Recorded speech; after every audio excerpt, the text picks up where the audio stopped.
Como que você vê? Você tá confiante aí para esse duelo contra o Vasco? Exatamente, Alemão. É o que nos resta nesse fim de temporada aí, né? A disputa ainda da Copa do Brasil, já que o Flamengo acabou encerrando a sua disputa no Mundial de Clubes aí com um vice diante do PSG. O Corinthians e Vasco empataram o jogo de ida em 0-0 e agora, então, definem o campeão da Copa do Brasil 2025 lá no Maracanã.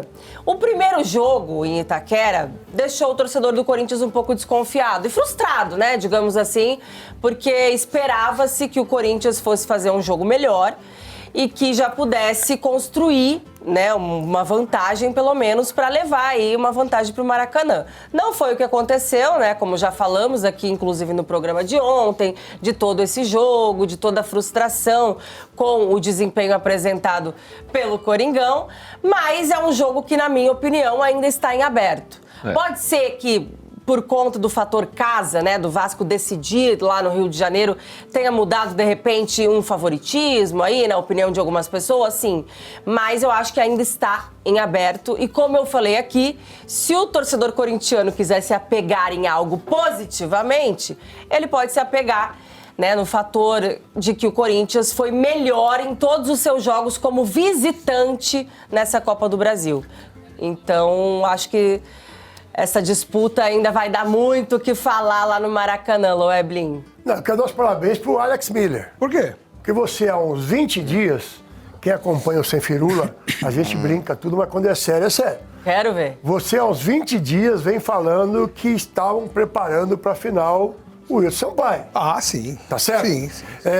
Tudo bem que não pode ser o Klaus, porque ele é paulista, não pode... Mas, pelo ano do Wilton, que não foi um bom ano, inclusive com algumas decisões equivocadas, técnicas e tudo mais, eu achei que ele estava fora. E você meio que cravou, que você tinha certeza que ele ia ser escalado. Então... E é ele o árbitro da final. Eu tinha certeza de que seria ele, porque ele é tido como o melhor árbitro, é um árbitro que foi à Copa do Mundo, foi às principais competições representando o Brasil. E eu lamento muito, porque aquela coisa que a gente ouve sempre de meritocracia, no mundo da arbitragem não funciona. É verdade. A antimeritocracia está sendo contemplada com a escalação do Wilton Sampaio. E eu quero deixar bem claro, eu nunca dou uma opinião sobre um árbitro de futebol levando para um lado da idoneidade, da desonestidade ou da honestidade. Para mim não tem árbitro ladrão. Não acredito em árbitro ladrão. Quando houve isso, graças a Deus foi descoberto, tivemos casos gravíssimos no país. E então eu não acho o Wilton Pereira Sampaio um árbitro que tenha má fé. Mas eu acho que ele é muito inteligente, perspicaz para conduzir o jogo e administrar o jogo, coisa que eu acho que o árbitro não tem que fazer. Ele tem que ter uma conduta, ele tem que ter um critério, ele tem que ter uma forma de trabalhar, de atuar, mas não conduzir o jogo de acordo com a conveniência do momento. E é o que ele faz, né? Eu nunca vou me esquecer do jogo Flamengo e Palmeiras no Maracanã. Ah, por causa do pênalti? Não é por causa do pênalti. É por causa da forma de conduzir o jogo. E o lance final daquele jogo, para mim, foi marcante. Tanto é que eu não cortei o lance do pênalti não dado do Jorginho no Gustavo Gomes e postei nas minhas redes sociais. Eu peguei o lance final do jogo. Faltavam acho que uns 20 ou 30 segundos para esgotar o tempo que ele tinha dado. Palmeiras estava perdendo o jogo, fez o segundo gol, ficou 3-2, estava 3-1, fez 3-2, começou a ir para cima do Flamengo e com duas bolas no ataque, com a bola no ataque, o Palmeiras sofreu duas faltas, mais do que faltas de cartão, no mínimo, de cartão amarelo. E ele, em vez de marcar uma das faltas no campo de ataque, que poderia gerar um cruzamento, um chuveirinho, um possível gol de empate, ele ignorou as duas faltas, virou de costas para os dois lances que foram seguidos e terminou o jogo, faltando 30 segundos para esgotar o tempo que ele deu. Aquilo me causou mais do que indignação, fiquei com nojo dele. Fiquei com nojo, cara. Fiquei assim, porque ali, não é que ele roubou, mas ele... Cara, ele foi lesivo à regra, cara. Ele feriu o espírito de tudo que a gente prega como algo decente. no futebol. Então, além dos erros técnicos que são recorrentes, assim como com outros árbitros também, mas aquele comportamento, para mim, falou muito mais alto do que o pênalti não dado, do que qualquer outra coisa que ele tenha feito no jogo. Dali em diante, eu fiquei com nojo da arbitragem dele. Ô Facinca, eu queria perguntar para você, diante dos times que entraram... Não dele, né? Oi? Não é do dessa Wilton. figura. Você quer falar do Wilton? Não. Tá. Não, eu ia perguntar... Porque, já falei, Tá. O meu é uma questão pessoal. Tá. Não, eu ia perguntar do jogo. É muito pela linha do Tá. Alex. Não, Eu não gosto dele como pessoa. Tá. Então, eu tenho o direito de não gostar de alguém como Com pessoa. certeza, com né? certeza. Eu não falei dele assim como pessoa fora do futebol. Eu tô falando Profissional. da figura dele como árbitro e pela Ele é um forma mau como ele profissional. conduz. Como Exato. existem vários maus profissionais em todos os lugares. Isso. Mas, Eu acho que a condução dele como profissional leva muito eu acho que a essência de uma pessoa ela é muito naquilo que ela atua como profissional. mas eu queria perguntar, Facinca, com relação aos times que vão entrar em campo. Se você faria alguma mudança, tanto em Vasco quanto em Corinthians, dos times que foram titulares, né? A gente sabe que o Garro entrou talvez numa condição não muito boa, né? O Carrillo foi reserva, mas você faria alguma mudança tanto no Corinthians quanto no Vasco? O Vasco já está consolidado, o time titular dele, né? Sim. Não há mudanças. A atitude, talvez. A do Corinthians, em que ele talvez tenha um pouco mais de campo para jogar. É fácil, porque a gente viu um primeiro jogo de um Corinthians tentando buscar dentro da marcação no Vasco da Gama uma imposição técnica que não é muito a característica. O Corinthians é um time de força física e contra-ataque. A gente sabe que é assim que o Corinthians funciona, basicamente como foi contra o Cruzeiro. O Cruzeiro ia pra cima do Corinthians, chapuletava contra-ataque. Ia pra cima do Corinthians, chapuletava contra-ataque. O Corinthians é um time muito forte, é muito cirúrgico, como ganhou do Palmeiras, enfim. Então o Corinthians, ele talvez possa se sentir mais confortável jogando fora de casa. Por isso que eu falei, gente, essa decisão tá completamente aberta ainda. Mas assim, completamente aberta. E não é por não confiar no Vasco, ou porque eu acredito mais no Corinthians, não, pela característica do jogo. E acredito que o Vasco, pela natureza do Fernando Diniz, ele é um time que se sente confortável jogando quando é mandante, porque eu vejo que o Vasco ele tem mais dificuldade para o contra-ataque, tá? Apesar da velocidade do time do Vasco, mas ele é uma equipe que ele depende hoje muito dessa condução técnica, dessa qualidade de jogo do Felipe Coutinho, do Ryan, que é um jogador de quebrar a linha, um jogador de drible, o próprio Nuno também, o Thiago Mendes. Então o Vasco é um time que, pela característica do técnico, ele gosta de reter um pouco mais da bola. O que falta ao Vasco agora é a maturação, é a apuração, é a evolução desses jogadores na hora de finalizar. O Vasco cria. Você vê que o Vasco chega. O que faltou ao Vasco no jogo contra o Corinthians foi ter o pé na forma. Tomar a decisão mais correta. Então é um jogo que vai ser muito curioso, porque no primeiro jogo, o Vasco ele não tinha mais posse, porque ele abdicou do seu melhor estilo para travar o Corinthians. Ele se sacrificou no primeiro jogo para ter o segundo jogo com a sua posse estratégica. Eu vou mandar no jogo, eu vou tentar distribuir minha partida, eu vou tentar comandar as ações do toque de bola e vou tentar matar naquilo que eu mais sei, que é colocar os meus melhores jogadores na condição de finalização. E o Corinthians vai ter aquilo que justamente o Vasco vai dar para ele de arma. Pô, beleza. Tem a bola, vem pra cima, contra-ataca, só que eu vou tentar roubar essa bola pra ter o contra-ataque. Entendeu? Então, para o Corinthians e para o Vasco vai ser um cenário muito peculiar. Por isso que pra mim vai estar muito aberto, muito curioso pra ver o que vai ser no final de semana. Que o Facinho entrou justamente nesse ponto, né, que eu já destaquei aqui no início, do Corinthians estar jogando melhor os seus jogos fora de casa do que em casa na Copa do Brasil, por esse estilo de jogo que tá encaixando mais, né? Quando você joga pressionando o adversário ao erro, né, e tentando se aproveitar disso. Mas eu acho que a escalação do Vasco não tem segredo, né? Vai ser a mesma escalação de Itaquera. É um time que está bem informado ali com esses 11 titulares mesmo, que é um time competitivo do Vasco. Quando o Vasco precisa começar as substituições, ele já perde um pouquinho de qualidade, que é o caso que acontece com o Corinthians também. Você tem um time titular competitivo, mas você não tem um elenco reforçado. Porque entra Carrillo, entrou o Dieguinho, eles entram bem. A Dorival mudou. Só que aí no Corinthians eu acho que a gente pode pensar sim em alterar esse time titular. Por quê? o Corinthians, querendo ou não, ele vive hoje uma diferença entre teoria e prática, né? Que foi o que a gente falou aqui, que a gente esperava um time com Ranieri e Garro para enfrentar o Vasco em Itaquera.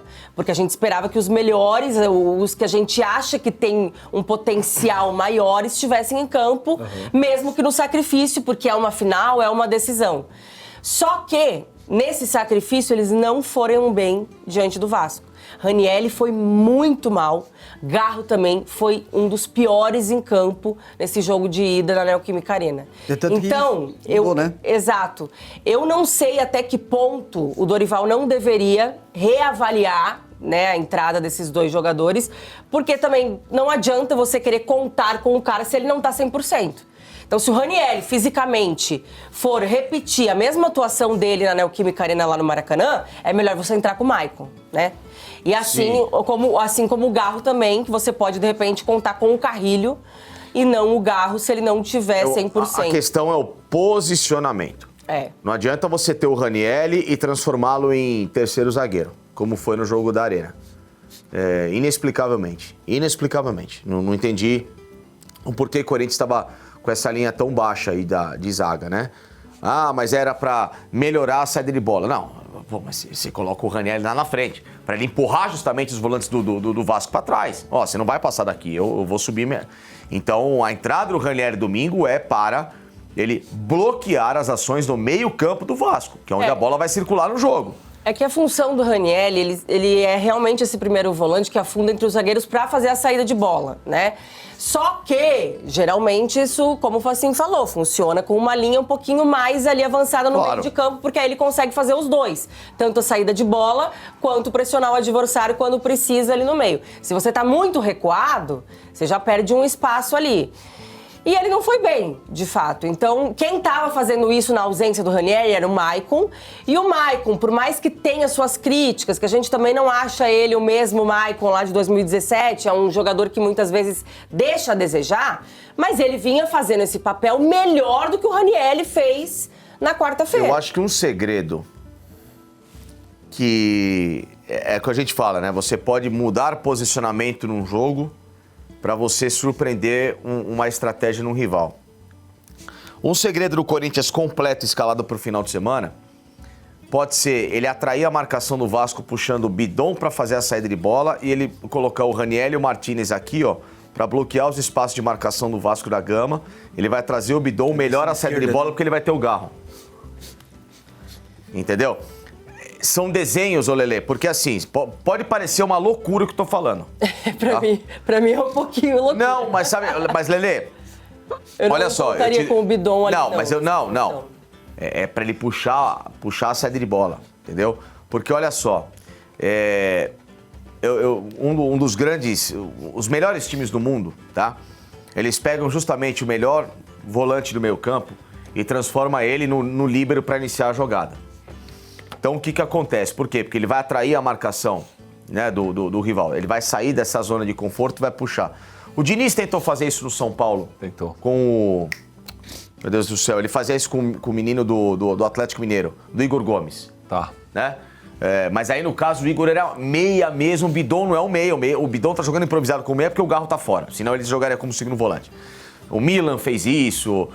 Inclusive, ele tá melhor que o Garro jogando. Sim, que era o Pirlo que jogava de primeiro volante. Mas então, o Garro vai jogar, né? Quem? O Garro vai jogar. Então, aí que tá. Eu não sei. Então, você acha que não? Do jeito que ele tá... Gente, ele foi muito mal. Eu sei, mas é o Garro, né? Vocês não acham que o Corinthians estava nervoso no jogo?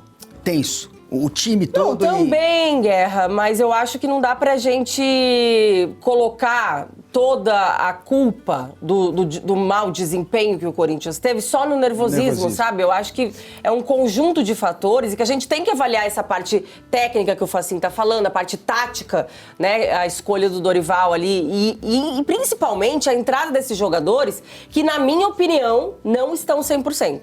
Porque o Ranieri, na temporada, ele foi um dos melhores jogadores do Corinthians em 2025. Só que ele se machucou muito, ele ficou agora, né, na reta final de Campeonato Brasileiro, desfalcou o time em vários jogos porque ele tava com dores, ele não tava conseguindo. Ele voltou meio que no sacrifício pra essa final. Por quê? Porque, Lelê, pensa, se você tem os jogadores mais técnicos aqui no meio-campo, nessa zona de criação, naturalmente o Vasco vai abraçar os caras na marcação. Se eu tirar um deles pra cá, essa marcação ela vai ter que se tornar mais uma pressão pra forçar a saída de bola e esse espaço no meio campo ele passa a abrir mais. Então, mas aí é que o Raniel e o Maicon não são técnicos. Justamente Não, os o Maicon técnicos... é. O Maicon é. Não, os mais técnicos com a bola no pé pra fazer essa função que você tá falando seria o Bidon na esquerda e o Carrilho na direita. Então, por isso que eu tô falando, que aí você vai puxá-los pra o quê? Pra balançar essa marcação no Vasco e encontrar espaços que o Corinthians não teve na Neoquímica Arena. Até porque o Memphis volta e o Yuri também volta. Exatamente. Esse espaço que você está falando aí. Perfeito. Você não vai isolar esses caras lá. É que né? o Corinthians foi completamente previsível, né? Na Neoquímica Arena. O futebol não é um futebol de prego. Tá todo mundo paradinho e você vai brincando com a bolinha dando cutucada, entendeu? Então, assim, a perspicácia de um treinador numa hora dessa é você, dentro da sua escalação, transformar essa movimentação em uma armadilha que vá surpreender o Fernando Diniz. Porque ele já sabe que se ele marcar o Bidon na esquerda, o Carrijo pra cá na direita, ou vice-versa, encosta no Memphis, no Garro, acabou. O Corinthians não joga. Agora, o que eu preciso fazer? Eu preciso tirar esses caras desse posicionamento pra girar a marcação do Vasco e aí eu começar a sair pro jogo. Agora vamos lá, fazer uma pergunta pra vocês que, né, acompanham o futebol há tantos anos e vocês sabem que existe, querendo ou não, um paradoxo aí, uma lei, né? Quando você tem um cara que é muito bom, que você sabe do potencial, que é o cara do time, muitas vezes o técnico tem dificuldade de tirar esse cara, mesmo o cara estando num momento ruim. Porque é uma final, e aí você pensa, pô, esse cara, mesmo que ele estava mal, ele pode resolver. Então eu queria saber na opinião de vocês. Vocês viram que o Garro não jogou nada na Neoquímica Arena, e em 2025... na verdade, ele já tá repetindo esses desempenhos ruins, não é de agora, né? Mas ele estava sendo preservado, voltou só para essa final.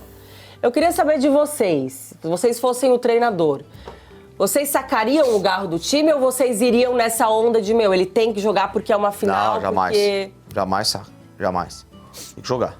Tem que jogar? É o melhor jogador do time. Eu acho que ele é o melhor jogador do time, mas tem uma questão física que está muito clara, está muito evidente. E é um jogo onde você vai precisar dos jogadores 100%. Eu também acho. Eu não tenho essa coisa de não sacaria, não. Pelo contrário. Eu só acho que o Corinthians precisa definir, se não agora no final da temporada, no início da próxima, a condição física do Garro.